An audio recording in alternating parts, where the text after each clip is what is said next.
let's be real, there's two camps when it comes to the looks of the PlayStation 5. There's the camp that thinks it looks sleek and futuristic like me, and then there's the camp that think that it's, you know, this huge bulky thing that looks undesirable or whatever, and there's tons of memes about it and stuff like that. Well, Sony is opening up about why it was designed so big, what you can expect from it, and what actually went into the thought process behind making such a, you know, form factor kind of amazing looking console, in my opinion anyway. They actually divulged quite a bit of information, and I think people are going to probably take this, you know, as a brilliant reason. By the time I'm done reading this interview, people are going to go, oh, it all makes sense now. I get why the PlayStation 5 looks like that. And to be fair, I don't dislike the look of the Xbox Series X. I just think that it doesn't really look that inventive. It doesn't look like they took a lot of time with it. You know, it's more just, you know, here it is, function over formality. So, but with that being said, what's up, everybody? Crapgamer here. Crapgamer Reviews. Back, of course, yet again with another video. I appreciate each and every one of you. Thank you so much for watching my videos. Please like, share, subscribe. I always say, if you want to support a YouTube content creator, all it takes is a simple like. I mean, honestly, that's all it takes. And if you really want to get supportive, you can become a member, or you can hit that bell so you're notified of all the content. I do daily content, and I really appreciate everything you guys do for me. Shout out to all the new subscribers, the old subscribers, and everyone in between. You guys are absolutely amazing. If you ever want to hit me up on Twitter to talk video games, @_Crapgamer. If you ever want to hit me up on Xbox Live, MOH Crapgamer. If you ever want to hit me up on PlayStation Network, just Crapgamer. Yeah, that's it. And I'm happy to talk games with any of you whenever. You're happy. Feel free to leave comments in the comment section, whatever. You know, I just love interacting with you guys and just kind of doing these things and talking about video games. As you can tell, I'm very passionate about it. So, again, the PlayStation 5, like, you either love it or you hate it. I don't really see people kind of in between. I guess maybe it can grow on some people. I like it. If you were to ask me, you know, 15, 20 years ago what a console would look like in 2020, I would probably pick that out of a lineup, because it does look futuristic and it looks pretty amazing in my opinion. Either way, vertical or horizontal, I think it looks fantastic. And as soon as we knew what the PlayStation 5 looked like, it was already kind of, you know, controversial. There was a lot of memes and the internet kind of making fun of it.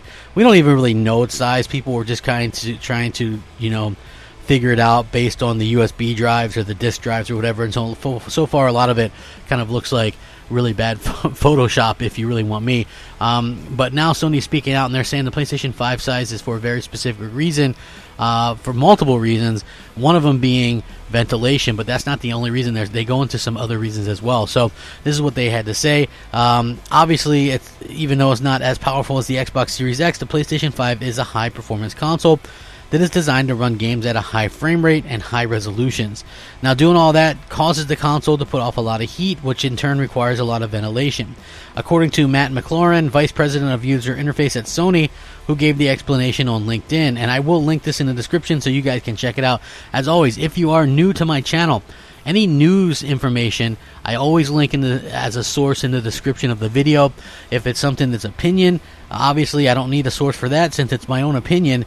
And if it's something along the lines of a leak or a rumor, I always mention that in the video as well. And if there is a link to the rumor or leak, I'll link it.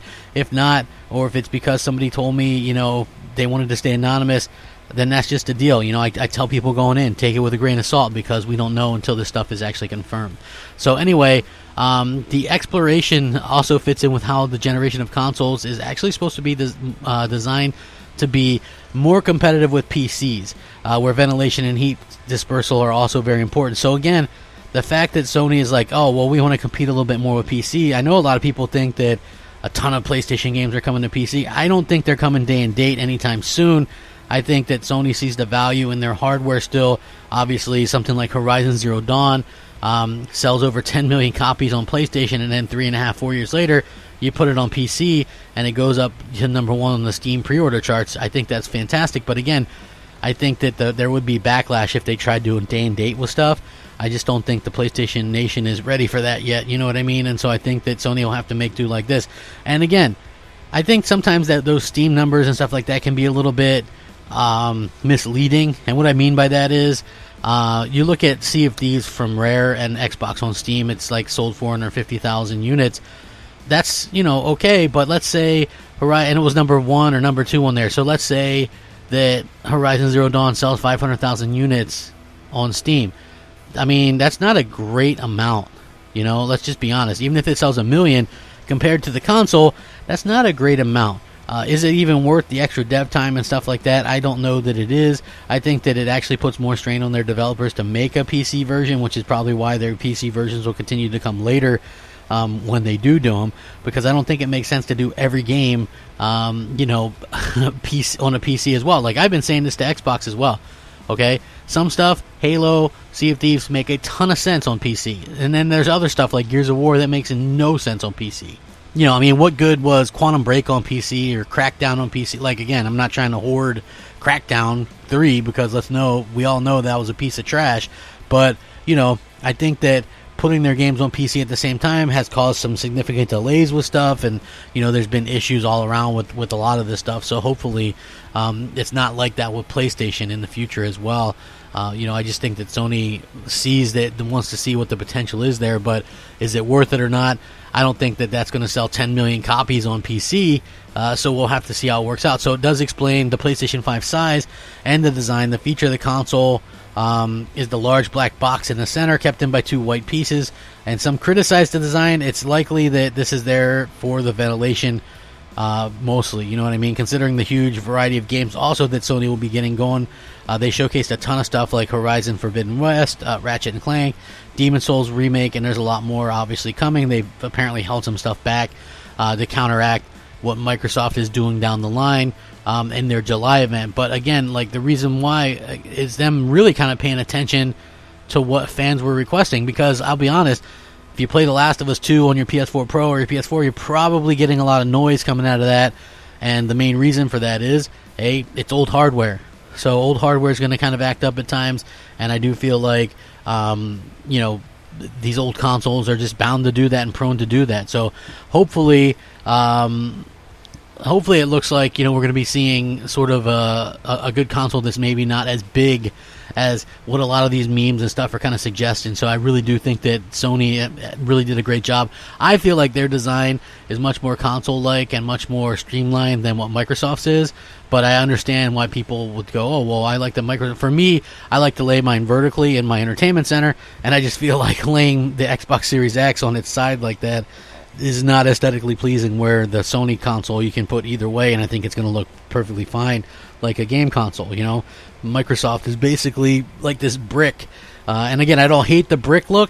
I just think that it's not really something that's inventive, or that they took a lot of time out with to kind of get an idea of what it looks like. So you've got the ventilation, you've got, they're doing a lot of these games that are apparently taking a lot of effort, and they could be not just effort, but these games in general are becoming so big and they're using so much of this console, and these consoles are so powerful that you obviously really need that good ventilation and things like that. And again, if you are really kind of competing with PC, then it kind of sets it up for what you're kind of trying to accomplish as well. So I really do think that that's important going forward, is that, hey, Sony, they completely realize that this thing, their old consoles make a lot of noise, put off a lot of heat, and they want to rectify that situation. And they're also trying to compete with PC, and they're also trying to compete with Xbox, and they're trying to compete with everything, and it just makes a lot of sense that they're doing that. But it is exciting for them to say, hey, this is why we're doing this, and it is exciting for them to kind of come out and go, hey, we're proud of what we did here. We think it's a pretty darn great piece of hardware, and that, I think that's good too. So I would love to hear your guys' thoughts on it. Like, what do you think? Is there a problem with the way that the PlayStation 5 is designed? Do you think that the Xbox Series X is better looking? I can imagine that the Lockhart or the Series S is going to be pretty streamlined in and of itself, probably much smaller than the Series X, and of course the PS5. But again, you also have much less power and much less horsepower and stuff like that. So it's going to be interesting to see the differences between these, because let's be honest, the Xbox One S and the One X kind of look similar, but word is that the Series X and Series S look kind of much different, and in terms of form factor and stuff like that. So we'll have to see how that works out. And of course, Sony has 2 versions of the PlayStation 5. One of them, the smaller PS5, or the PS5 without the hard drive, and one or the disk drive and one with. They both basically look the same, except for there's a little bit of an extended pouch there for the 4K Blu-ray drive on the PS5 standard. But for me, if I'm getting both, I'm going to get just the regular ones. I'm going to get an Xbox Series X, you know, with the hard drive, and with a, excuse me, not a hard drive, with a disc drive, and PS5 with a disc drive. That's just me, though. So I will link this in the description. Let me know what you guys think. Sound off, rate, comment, subscribe. As always, please have a great day and stay safe, happy, and healthy. And thank you so much for spending some of your time watching one of my videos. Rack 'em up. Game on. Crapgamer out. Unscripted.